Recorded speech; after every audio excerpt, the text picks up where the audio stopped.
Join spiritual feminist and empowerment coach Joni Advent Maher for Trust Your Sacred Feminine Flow.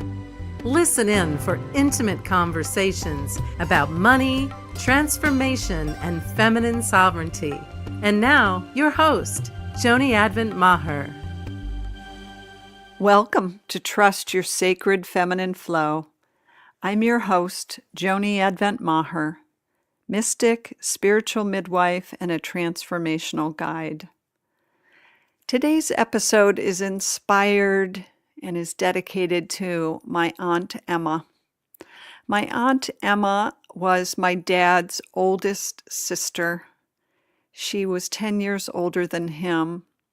She was born in 1920. And she had 7 brothers, 6 of whom were younger than her, and a baby sister that she helped look after. And what I remember about Aunt Emma was of this single older lady who was always looking after my grandmother and didn't like heavy foods and was a little bit picky. She liked her tea so weak they would talk about she would swing the bag through the water, and that was as strong as she wanted her tea. And I remember her brothers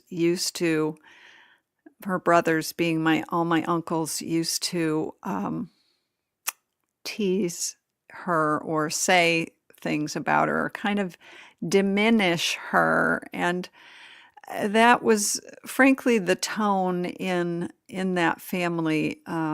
Women and the feminine were not really revered or appreciated to the extent I think that they deserved, perhaps except with the exception of my grandmother.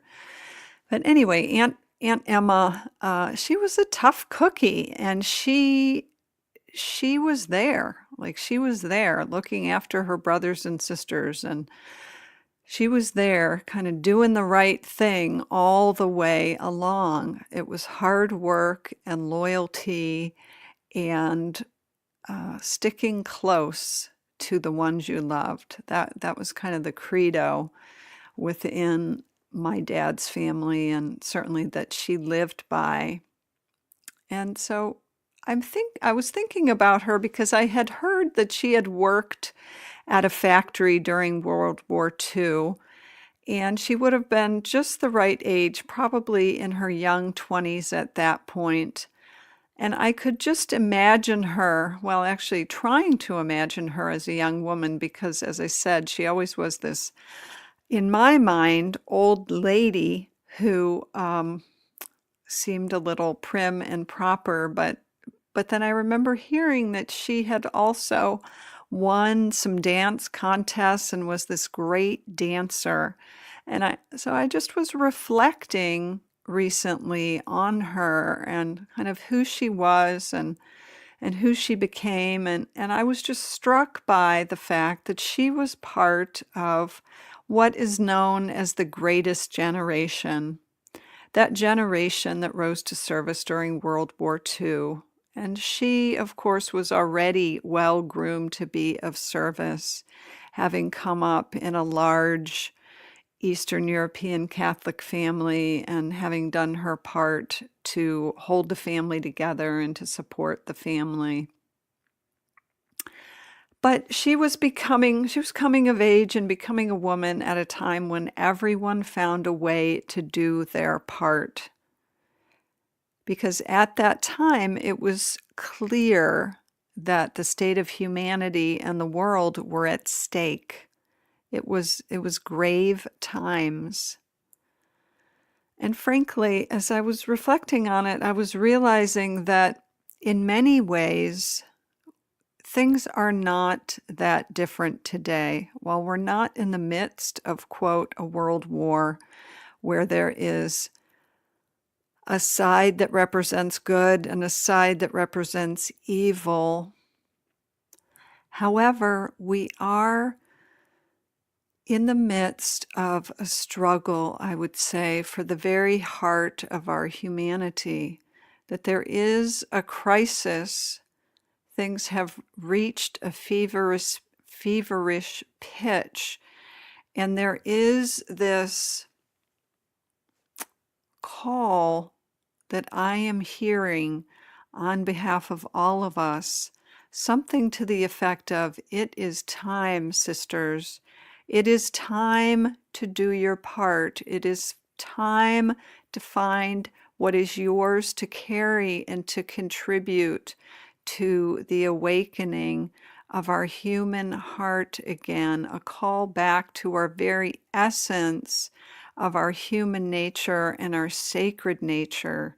The time is now, just like my Aunt Emma and her colleagues back in the 40s who were doing their part. It's time for us to do our part. The challenge, of course, is that it is not as crystal clear. There is not some script. There is not some external dictate that says, it's time to grow your victory garden. It's time to collect your scrap metal. It's time to do your part for the war effort. So we are left to become clear and to discern on our own. And this is both the challenge and the blessing. Because the gift is that there are the seeds within you, and there is the wisdom within you that is yours to discover, that says, this is what I am meant to contribute. As the saying goes, we are the ones that we have been waiting for. And the generations that come behind us are looking to us to do our part to recognize the ways that we are leaders in our families, in our communities, in our work in the world. So the message I'm hearing loud and clear that I am to transmit is that it is time to pick up the mantle, to pick up your mantle, to look inside, to see what you were born to do, and to begin the exploration. This isn't a command and a you must go lead the army, but it is a do not put it off. Do not waste your time indulging in self-judgment, in self-doubt, in fear about who you are and about what you're capable of, or about what right do you have to step into authority in this way. Like, that game is over. It is done. 2019, it is time to step up, sisters. It is time now. Your mission is within you. It is time to discover your mission and start to take action on that. So this is a call to look at what is it within you that might be holding you back. What is it that would keep you staying small in ways that aren't serving you or are not serving the whole? Now is the time to begin or to take the next step on that exploration. And taking that step with the knowing that you are being supported, that the universe has your back, that this is what you were born to do. You were born to be here at this time, in this state of our human awakening journey. You said yes to this, and there was something you were to bring to the whole. So I suggest the next time you have the opportunity to get out your journal and a pen and to just write the phrase at the top of the page, what is mine to contribute? Set a timer for 10 minutes and just start a free write. Just start writing and see what comes out. It doesn't have to make sense to you. This isn't about your mind dictating what it believes you should be doing. This is a question to deep within your soul to discover what is it that perhaps you've been holding back or whose time has come to blossom in 2019. Because as I've said many times, not only does this blossoming of our gifts support the whole and support our human family, but it also supports us in ways that we can't know until we take the next step and the next step and the next step on this path, because it brings us into our true nature and our true identity and the woman that you were born to be. So in holding back, we hold back becoming who we came into this life to be and what we came here to live. And we miss out on all the profound gifts that are waiting for us as we blossom and as we grow into the woman we were born to be.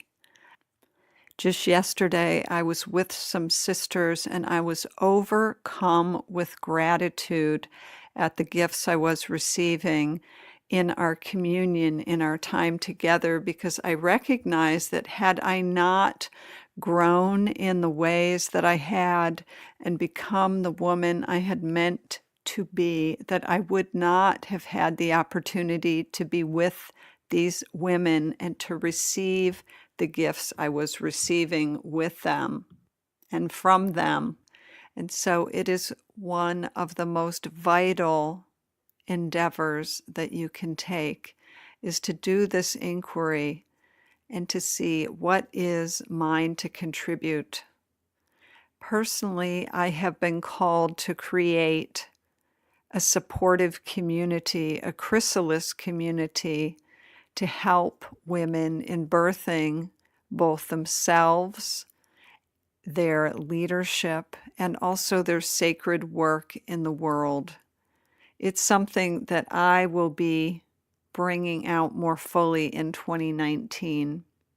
If you are interested in learning more about it, feel free to reach out to me through the website revolutionaryheart.com and drop me an email and just let me know, and I'll be happy to send you all the details.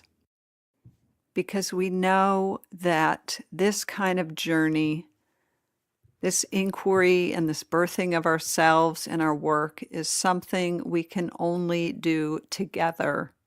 The only way that we are going to blossom and bring our gifts forth and bring our leadership forth in our personal lives and in our sacred work in the world is if we do it together, if we rise together, if we come together to support each other on behalf of the whole. So, as we bring 2018 to a close, I am sending you my love, and I am sending you blessings that you be held in grace and that you recognize in each moment the ways you are supported, that you are open to receive that support, and that you can appreciate that full support and receive all those aspects that will enable you to blossom into your fullness and to bring forth what you are meant to contribute in this life. And until next time, and until next year, beloved, always, always, always trust what your heart knows. Thanks for listening to Trust Your Sacred Feminine Flow with Joni Advent Maher. If you like what you heard, the best compliment you can give us is to share our podcast with a friend and subscribe, rate, and review our podcast at iTunes.